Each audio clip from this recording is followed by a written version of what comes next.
Berburu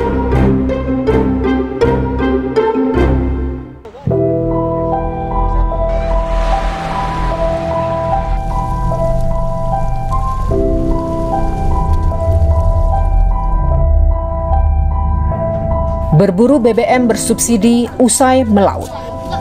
Itu yang harus dilakoni Suhaidi, nelayan asal Kupang, Nusa Tenggara Timur. Kesulitan BBM bersubsidi dialaminya sejak beberapa bulan belakangan. Tak jarang ia tidak kebagian premium. Alternatifnya, membeli di penjual eceran yang selisihnya mencapai 2.000 per liter atau mengganti premium dengan Pertalite. Sekali melaut, setidaknya ia membutuhkan 5 liter bahan bakar. Pokoknya kalau BBM ini bagaimana, kalau bensin nih, botong bingung juga dalam bulan-bulan ini nih botong maunya kesulitan. Masih sulit nih, karena sekarang kopi Pertamina baik kalau dapat.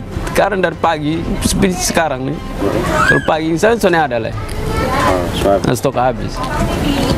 Jadi ujung-ujung kau tunggu, menunggu karang juga, karang bilang masuk ke seperti jam 12 siang, bilang so ada. Tapi itu soalnya ada juga. Sudah ujung-ujung lari, kalau Pertalite soalnya ada juga, sudah lari per botol sudah. Eceran. Mau tidak mau. Berarti kalau kayak macam om dong beli eceran itu berarti harus tambah modal. Oh iya tambah. Seberapa hari ini nih sering hanya Pertalite terus. Pakai Pertalite. Bensin sana. Bensin su. Soalnya tanya bensin su di mana? Su pusing kepala. Pengeluaran yang bertambah tak diimbangi hasil tangkapan yang melimpah. Dan selama bulan ini, hasil penjualan ikan tangkapannya hanya mencapai Rp100.000. Siapa yang dalon berarti yang dapat.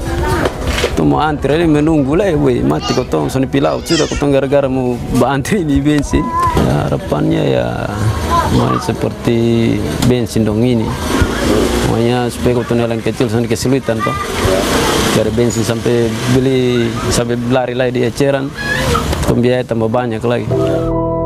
Kesulitan BBM menjadi masalah klasik yang dihadapi nelayan di negeri ini.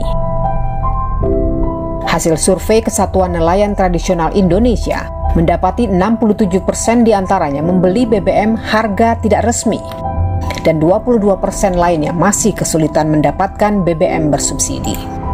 Subsidi BBM solar untuk nelayan kecil itu alokasinya sekitar 1,9 juta kiloliter, 1,921 kiloliter gitu ya, dari total tadi 15,3 juta kiloliter, yang artinya ada 12,55% dari total kuota nasional.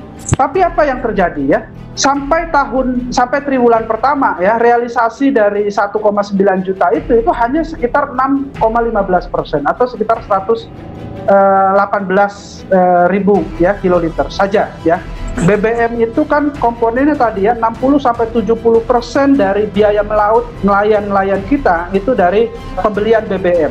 Kalau kita ya bisa memastikan bahwa nelayan tradisional atau nelayan kecil ini bisa mengakses ya BBM bersubsidi, maka dampak ekonominya akan langsung kepada nelayan itu dalam bentuk mereka akan menghasilkan ya nilai penjualan ikan mereka yang lebih besar. Lantas bagaimana negara menjawab masalah klasik nelayan soal sulitnya mendapat BBM?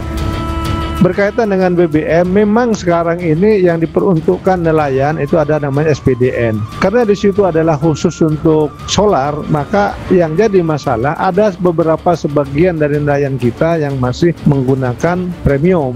Nah, sehingga ini yang menyulitkan kami dalam mengkoordinasikan dengan BPH Migas. Karena BPH Migas sampai sekarang dan Kepresnya juga mengatur hanya solar yang diberikan bantuan terhadap nelayan-nelayan baik melalui SPDN maupun melalui pembelian langsung di SPBU dengan rekomendasi dari Dinas Kelautan dan Perikanan setempat.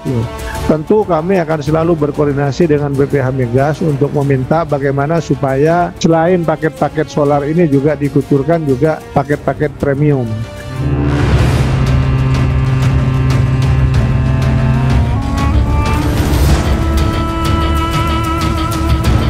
Illegal fishing kapal asing juga jadi masalah lain bagi nelayan tradisional. Meski penangkapan kapal asing pencuri ikan terus dilakukan, pemerintah mengubah kebijakan. Kapal asing yang terbukti mencuri ikan di perairan Indonesia akan disita dan dihibahkan kepada nelayan atau institusi pendidikan. Apabila kapal pernah dilelang, dikhawatirkan akan dimanfaatkan kembali oleh mafia-mafia di sektor perikanan, menggunakannya untuk melakukan aktivitas kejahatan di sektor perikanan. Kondisi ini sebetulnya bisa diantisipasi apabila sistem yang dibangun untuk lelang dan proses pengadilan seterbuka mungkin. Nah, problemnya hari ini banyak anggota masyarakat yang kesulitan memantau secara langsung proses peradilan perikanan terhadap satu kasus tertentu.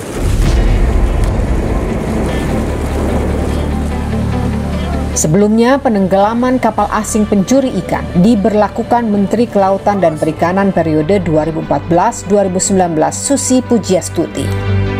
Penegakan hukum ini dilaksanakan Satuan Tugas 115 yang terdiri dari Kementerian Kelautan dan Perikanan, TNI Angkatan Laut, Kejaksaan Agung, dan Bakamla. Kalau kapal asing masuk mengganggu nelayan harus kita hentikan, dan cara yang paling jitu menurut saya ya ditenggelamkan, dan itu boleh dalam undang-undang kita. Dan kalau dilelang pasti nanti kena mereka lagi atau disita untuk negara dibagikan. Tidak mungkin, itu jenis kapalnya juga kapal trol. Trol itu kan merusak lingkungan, merusak dasar laut, dan banyak nelayan itu pasti keberatan. Lantas bagaimana negara memastikan kapal asing pencuri ikan yang disita tidak kembali dibeli oleh oknum pengusaha?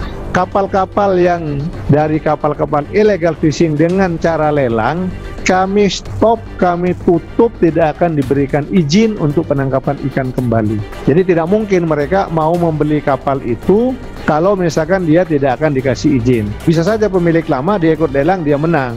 Nah, sehingga kalau dikasih izin akan kembali lagi kepada pemilik lama.